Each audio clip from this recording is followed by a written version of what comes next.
Yo, what's going on, guys? Cam from CamTCG here, back with another updated Infernoble Knight deck profile. So, essentially, it's been a while since I last posted my Infernoble Knight deck profile. It's been a couple, months, but I'm gonna be posting more. I've been a little bit more consistent with my upload schedule. I'm gonna plan to, keep you guys updated with more videos, deck profiles, and a lot more. So, let's get into it. For the main deck, we're gonna have the standard Infernoble Knight package. We're gonna have 3 Renaud, 3 Oliver, and 1 Ogier. Essentially, people do play Astolfo, whatever that card is called, but I don't like it. I do like running the 3 Renaud. Most people run 2 nowadays. I don't see why. People say it's searchable, but I love drawing it. It's always a free extender at your end of your combos or the beginning combos if you do have another Fire Warrior. Next, the best normal summon of the deck, Neo Space Connector plus the Aqua Dolphin. This card is absolutely crazy. Makes you look at your opponent's hand for free and basically allows you to play around any hand trap that you need to. One thing I did change from last time, 2 Immortal Phoenix Gearfried. I'd run this card at 5 if I really wanted to, but if I really could. But this card is amazing. I changed it from 1 to 2, and honestly, it changes the deck so drastically.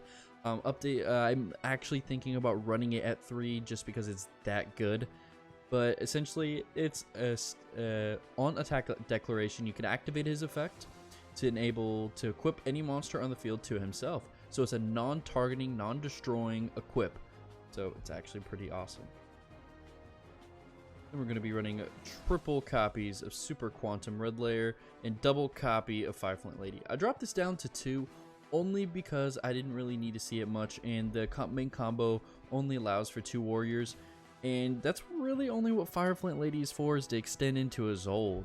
But also, Super Quantum Red Layer is also amazing for hand rips. Allows you to extend even farther at the beginning of combos, and overall, just a great card. Now, moving on to the bricks of the deck, we are running Secret 6 Samurai Genba, Despot 0001, and Coldwing. I would not run these if I did not have to, but, it's kind of necessary in the Infernoble Knight decks. Next on to the spice of the deck, triple cross out designator, and the targets being Imperm, Ash, Nib. These are the 3 problem cards for your Infernoble Knight deck.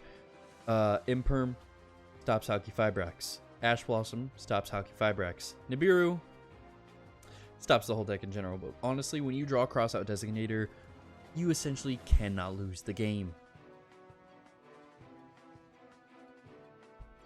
Next, we're running all of our search cards. We got the 1 Rhoda, 3 Heritage of the Chalice, and 3 Infernoble Arms. Durandal. Essentially, all copies of Renaud or any Fire Warrior. Great cards to enable to search for any warrior in your deck, and this is basically it. Moving on to the rest of our equipped spells, we're going to be running 3 DDR. I don't like running 1. Only because I like to draw into it and it allows for more hand rips in the combo. Metal Silver Armor, you already know how I feel about this card, one of the best cards in the deck, if not the best card. Living Fossil, just as a secondary option for DDR. And Divine Sword Phoenix Blade. Now that was 40 cards, but I'm actually running 43 with 3 Dark Ruler No More in the main deck. The main problem with this deck is hand traps and big boards and going second.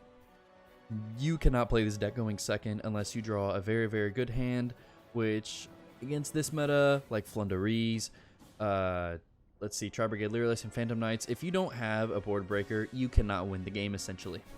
But let's move on to the extra deck. For the extra deck, it's pretty standard again. Let's go through all the link monsters. We have 2 Isolde, 1 Hauki Fibrax, and 1 Mecha Phantom Beast Aurorodon. Every Infernoble Knight deck runs this nowadays, and I don't think you should change it. Next, for the Synchro monsters, we're running 1 Infernoble Knight Charles, signed by Pack himself. Love that guy. First introduced me to Infernoble Knights. Amazing. Then we have 1 Captain Roland, 1 Balmung, 2 Herald of the Arclight, and 2 Power Tool Dragon. If you do play Infernoble Knights, you already know why I run 2.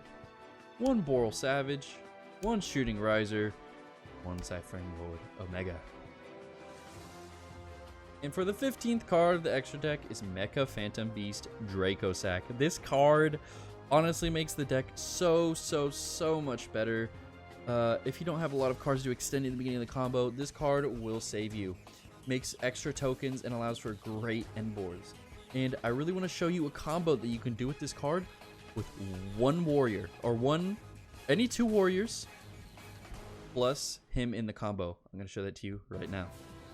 Alright, now moving on to the combo. And all you're going to need for this combo is any 2 warriors. And any 2 warriors equals Neospace Connector. Now, you're going to start off this combo by normal summoning Neospace Connector. Activating his effect, special summon Neospace and Aquadolphin from the deck. You're going to be linking these 2 off for Isolde and activating her first effect. Now, you don't have to activate her first effect if you are scared of Droll, but for the combo purpose, I am. So you're going to want to search out Immortal Phoenix Gearfried and add him to your hand. Then what are you going to do? You're going to be able to activate Isolde's second effect to send 2 equipped cards to the grave. You're going to be sending Metal Silver Armor and Phoenix Blade. One of these cards does have to be Phoenix Blade, and the other card can be Metal Silver Armor or Living Fossil. And since you sent 2, you're allowed to summon Genba. You're going to be linking these 2 off into a Hauki Fibrax. Hauki Fibrax effect, special summon from deck for a Despot 001. Linking those 2 off into Mecha Phantom Beast Aurodon, activating its effect to summon out 3 Mecha Phantom Beast tokens. 1, 2, 3. And since 2 or more machines were summoned to the field, you get to activate Despot 001's effect to summon to the field. With these 2 level 6, or 2 level 3s, and 1 level 1, equals 7, you're going to be getting out Power Tool Dragon. Power Tool Dragon's effect, you're going to be revealing 3 equipped spells, which are going to be 3 DDRs. You're going to add the DDR to your hand and putting the rest back inside of your deck. Now, where this combo line changes is you're going to be activating Aurodon's effect, tributing itself, and the Power Tool Dragon leaving the token on the field in order to summon a Colt Wing from deck. Now, the Colt Wing is going to summon 2 more tokens onto the field in order to summon back the Despot Grave. Now, you're going to make another Power Tool Dragon with the 2 tokens and the Despot 001. Activating Power Tool Dragon's effect, revealing 3 equipped spells, and those 3 equipped spells are going to be 3 Infernoble Arms Durandal. You're going to add one of those to your hand and put the rest on the bottom of your deck. Now, this is where the sauce comes in. Colt Wing gains 3 levels off the token, and Power Tool Dragon's level 7. You are going to overlay the Power Tool Dragon and the Colt Wing for Mecha Phantom Beast Dracosac. Using Dracosac's effect, detaching Colt Wing, very specific, you detach Colt Wing to summon out 2 Mecha Phantom Beast tokens, and that will trigger Despot's effect once again. He's going to be coming back a lot throughout this combo, so stay tuned. Now what you're going to do, you're going to be making a Synchro 4 for Balmung, and using Dracosac's effect after you summon him, you want to tribute 1 token to pop 1 card on the field. You're going to be popping Balmung. Balmung's effect in Grave allows you to bring back 1 level 4 lower monster. And since there's another token on the field, you're able to summon 2 more tokens. Since 2 or more machine monsters were summoned, you're allowed to summon Despot 001. Now with this, you're going to sync over 7 again with the 2 level 3 tokens and the 1 level 1 Despot for Shooting Riser Dragon. Shooting Riser Dragon's effects, you will pitch or dump Red Layer to the graveyard to lower its level by 5, making it level 2. Level 3 token plus level 2 monster equals a level 5. Activate Captain Roland's effect. In the end phase, you're allowed to dump an equipped spell to the grave and add a Fire Warrior to hand. Then you would like to synchro these 2 for level 9, and you'll never guess who. Infernoble Knight Charles. Now with this, you're probably thinking, what do I do here? Well, you still have 3 cards in hand. So what you can do here, you can activate Infernoble... Oh, no. Not yet, sorry. Wrong step.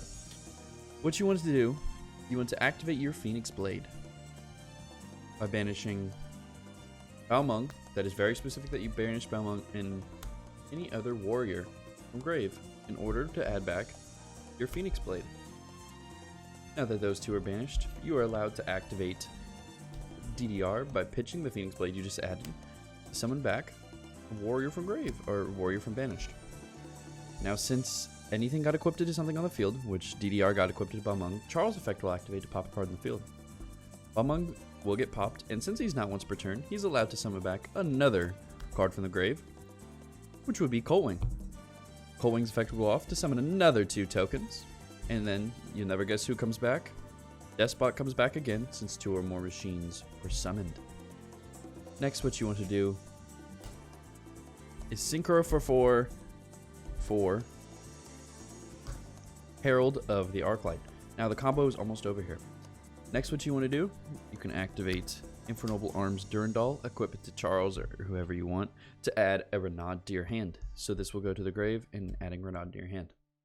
Then what you want to do, you want to special summon Renaud because you control a Fire Warrior and activating his effect to add any equip spell to your hand. So you want to activate his effect to grab your DDR from grave.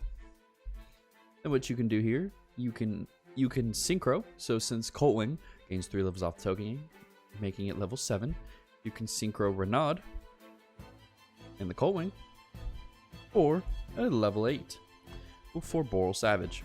Now, the interesting thing about this combo, you're going to activate Boral Savage's effect, equipping him with Coltwing, making him have 3 negates and 4,050 attack, making him almost invincible.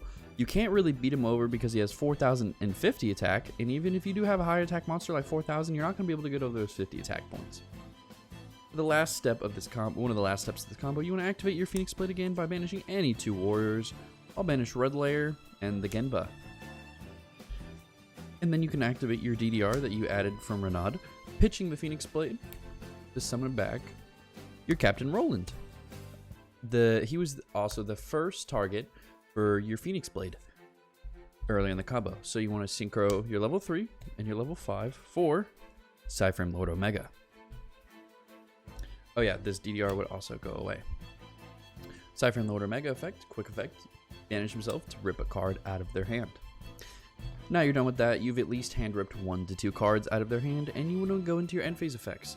So your end phase effects, you would dump any equip spell from your deck to the grave. It really doesn't matter, but since Metal Silver Armor is already in the grave, you can do that.